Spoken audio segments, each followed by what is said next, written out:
Hello, my name is Robert Schmuhl, and I'm happy to say that I wrote this particular book, Mr. Churchill in the White House, the untold story of a prime minister and two presidents. And it's not as though the world needed another book on Winston Churchill. I think that the number right now is up well above 1,000 books on Winston Churchill. But as I was doing the research for an earlier book on the American presidency, which is called The Glory and the Burden, I kept running into stories about the visits that Winston Churchill made to the White House during his two premierships. And we tend to forget that Winston Churchill served as the Prime Minister of the United Kingdom from 1940 to 1945, but then he returned as Prime Minister in 1951 and served until really the middle portion of 1955. If you take the two terms together, it is longer than a two-term American president. And what I set out to do, and it took a number of years of research because no one had investigated all of the visits. For example, there's a book, a very good book, on the first visit, which took place in December of 1941 until really the middle of January of 1942. But what I set out to do was to really describe and chronicle the other visits. And he kept returning to the White House. And I'll say a little bit about the importance of that in just a second. But what I set out to do was to tell the story from the inside, through his, meaning Churchill's, memoranda, his memoirs, but also the people who were with him on his various visits, and also the Americans who were involved in the visits. The first visit, as I say, occurred December of 41, shortly after Pearl Harbor, and extended into January of 42. Then there was a second one in June of 1942, which historically is really important because it came at a time when the British Army, the British military, was on its back heels. Tobruk in Libya had been overrun, and Churchill learns of that in the White House while he's meeting with Franklin Roosevelt. Then in May of 1943, with the Allies on the march and doing much better than they had in 1942, he returns. During that particular trip, and it lasted a couple of weeks, he gave his second address to the US Congress. In his visits to Washington, he made 3 visits and addresses to Congress. This is his second one, very important one. That was in May of 43. He's back in August and September of 1943. And what's very interesting about that trip is that he comes via Canada. And the reason he came through Canada was because it was the first Quebec conference that involved Franklin Roosevelt and Winston Churchill. And he comes to America, he comes to Hyde Park, the home of Franklin Roosevelt, for a couple of days, heads back to Canada, and we would think that he would, after that conference, head back to the United Kingdom, but no, Winston Churchill came back to America and spent another about 2 weeks at the White House. And during that time, it's quite interesting, he made I don't want to say a secret visit, but no one knew where he was going on Labor Day of 1943. He was going to Harvard University, and he was going to receive an honorary degree there. During his speech at Harvard, he suggested that maybe the United States and the United Kingdom should have a common citizenship. And so all of the references since the 1940s about the special relationship between America and Great Britain, the seeds of it really begin with Churchill, and he is pushing that so far that he does suggest the common citizenship. The other fascinating part about that particular trip is Franklin Roosevelt at one point said, "You know, Winston, I'm going to Hyde Park. You can stay here in the White House and use it for your own purposes, and then we'll see each other on your way back to Canada and your return to the United Kingdom." So for a couple of days, Winston Churchill, the leader of the government of the United Kingdom, was living in the White House without a president of the United States there. In 1944, he returns to America, and I'm being very careful in saying America, because he did not go to Washington. And the reason he didn't go to Washington is because Franklin Roosevelt was just gearing up to announce and to unfold his 4th campaign for the presidency. And there was a certain amount of fear among the Roosevelt supporters and his brain trust that to have Winston Churchill make an appearance at the White House at that time, it might look as though Franklin Roosevelt was trying to grab onto the coattails of the very popular Prime Minister of the United Kingdom. And Roosevelt didn't want that.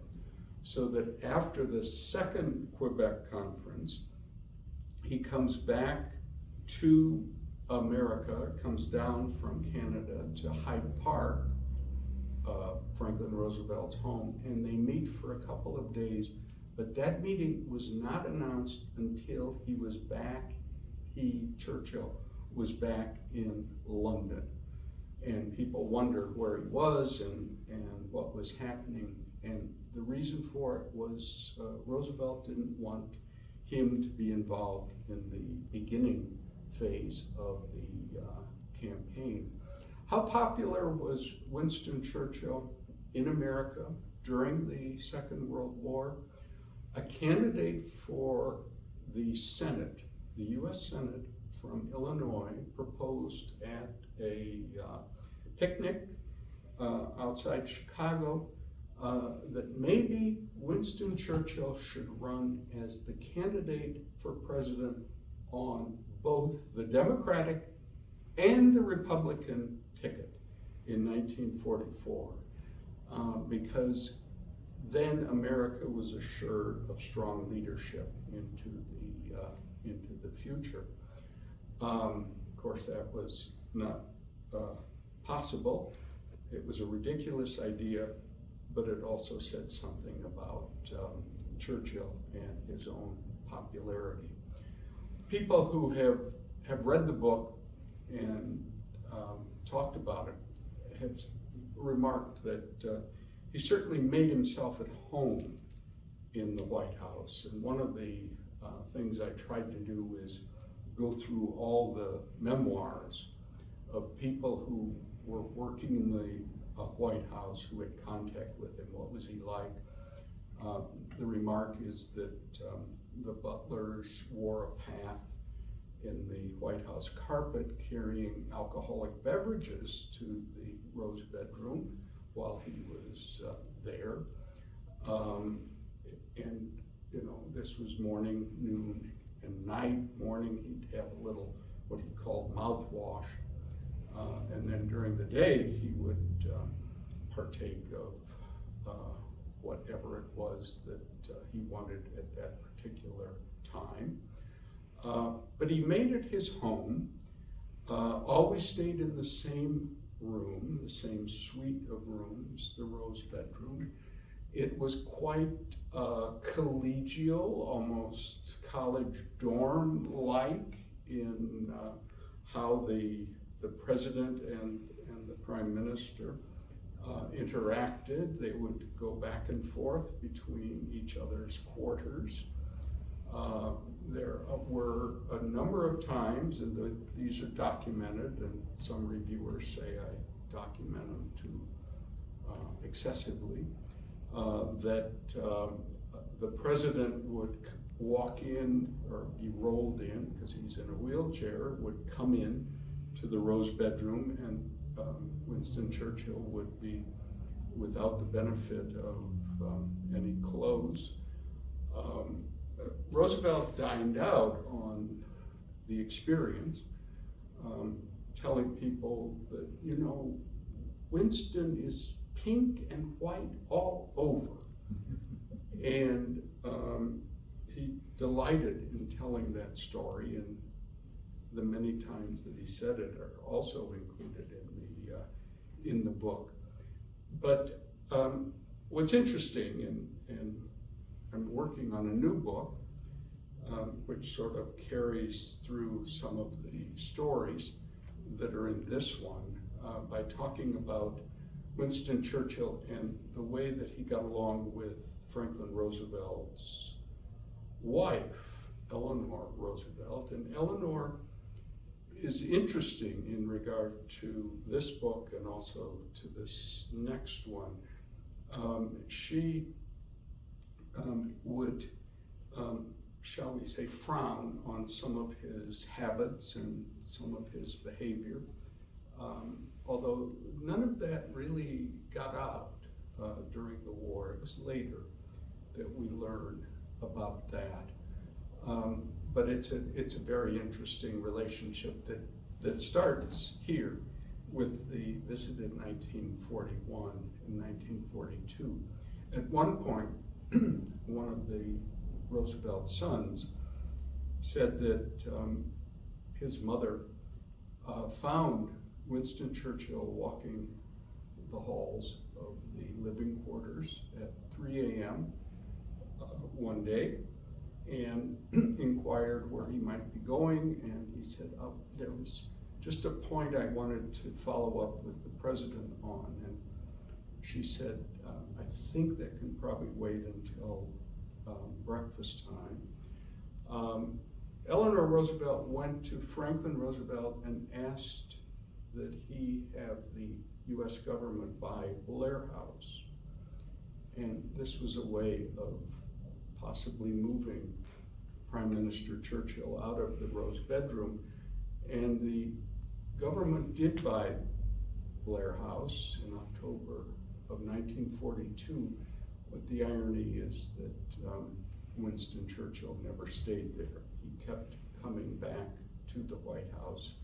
Indeed, when Dwight Eisenhower, who he knew very well from the wartime in London, when Eisenhower was the Supreme Allied Commander, when he becomes president, Churchill wants to initiate again the summitry.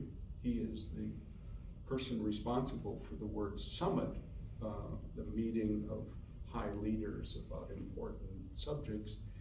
And he indeed comes to the White House when Eisenhower is president, and Eisenhower says, Winston, you will stay in the same room where I met you in 1941. And he does. He stays in the Rose bedroom. And they have meetings, important meetings, and solve a number of issues. At that time, Winston Churchill was pushing Eisenhower to have a Big Three summit, meaning between the United States, the United Kingdom, and the Soviet Union. And Eisenhower did not want to do that and kept putting him off about that. But then later, and it's interesting, and in its own way, sort of a sentimental journey, Winston Churchill comes back to the White House, to the Rose Bedroom, in 1959, when he is no longer the Prime Minister. And Eisenhower clears his schedule for 3 days or so, and they reminisce and go around Washington and visit old friends. Eisenhower takes him to his farm in Gettysburg, Pennsylvania. So the interaction of Franklin Roosevelt and Dwight Eisenhower with Winston Churchill, I would argue, is an interesting human story. And by telling it, you are able to understand a good deal more about not only the Second World War and the strategy behind it and the decisions that were made at the highest level, but you also have a new perspective on the Cold War and how Churchill was approaching it and how he was dealing with the Americans as it was unfolding. And I think that pretty much summarizes the book, which was fun to write, and I would hope that if you are interested in Winston Churchill or even American history, that you might take a look at it. Thank you very much.